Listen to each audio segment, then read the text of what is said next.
35. The terminally ill man. Why do I exist for death? 36. The poverty-stricken woman. Why do I exist for debt? 37. The abandoned spouse. Why do I exist for rejection? 38. The bereaved mother.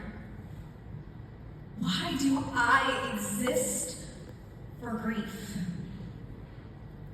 39. The human. Why do I exist? 40. The World Health Organization reports that another person commits suicide every 40 seconds. Overcoming the biological predisposition to death requires extreme mental exertion because it is undeniable that humans possess a survival instinct based upon a natural aversion to death. However, is this aversion to death grounded in a human desire for purpose? Does any purpose for the human life even exist? A 2020 study conducted by George Barna revealed that 60% of Americans believe that human life holds no inherent value. Despite this staggering statistic, this wrestling for purpose fundamentally lies at all questions of inherent value and thus will be key in responding to the question, is all human life valuable? And if so, why? Through first the secular and then the Christian worldview, this speech will respond to the question by examining the connections among value, purpose, and the consuming ache that lies in the innermost part of man.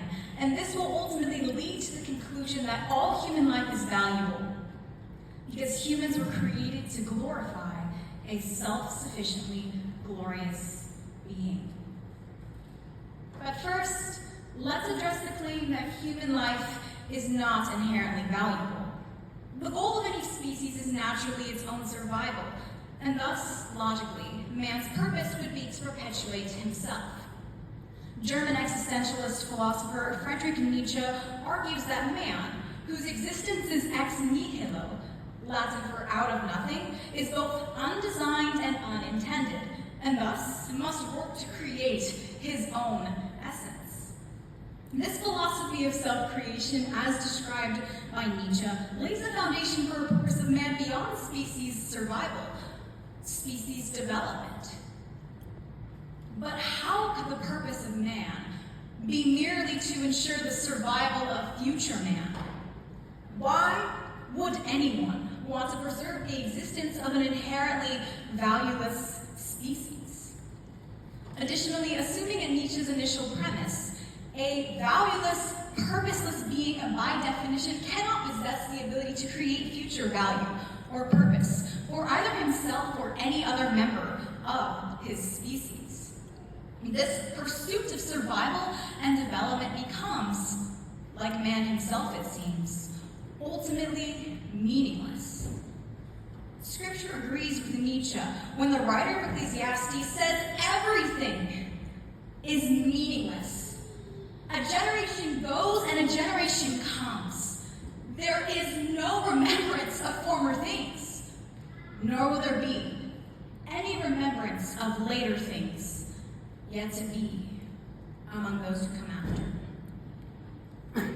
The human cry is that of biblical Job. I wish that I had never been born.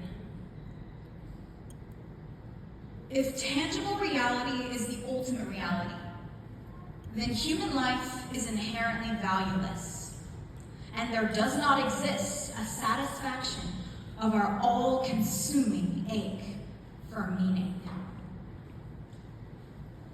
But what is this ache? What is this restlessness? Death causes something inside of man to violently recoil, because because man was not made for death. It is failure to fill this void, failure to find purpose, failure to feel value that drives another person to commit suicide every 40 seconds. But can a longing exist if there does not exist a satisfaction of that longing? Could this longing be evidence that we were made for someone outside of ourselves? 400 years ago, Puritan theologians wrote the Westminster Shorter Catechism as a unifying collection of Christian doctrinal questions and answers. The very first catechism goes like this. You've probably heard it. What is the chief end of man? The chief end of man is to glorify God and enjoy Him forever. The terminally ill man and the debt-ridden woman, the abandoned spouse and the bereaved mother, you and I, we all exist to glorify God and to enjoy Him forever. Human life is valuable not because humans themselves are glorious, but because we are created to be worshipers of a self-sufficiently glorious being. Not merely here and now, but forever. Human life is valuable because it transcends this physical and temporal existence. C.S. Lewis makes a philological distinction between bios, which refers to man's physical nature, and zoe, which refers to his eternal and spiritual nature. The life of the worshiper is definitionally zoe. As it is written in Ecclesiastes, everything is meaningless on this earth because God has set eternity in the human heart. We were made for this eternity with our Creator, and thus every day we are on earth, we shall long for Him. Thus we can rejoice, as Augustine did in the beginning of his Confessions, that you have made us for yourself, O Lord, and our hearts are restless until they rest in you. All human life is valuable because humans were created to glorify this self-sufficiently glorious God. Our consuming egg is evidence that we were made for this someone, and Scripture reveals that we were created to glorify Him. The value of human life lies not in its bios or tangible existence, but in the forever nature of man, his zoe.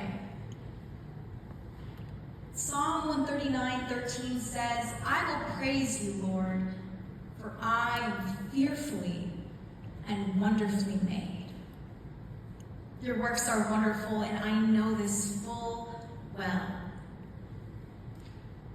35. The terminally ill man.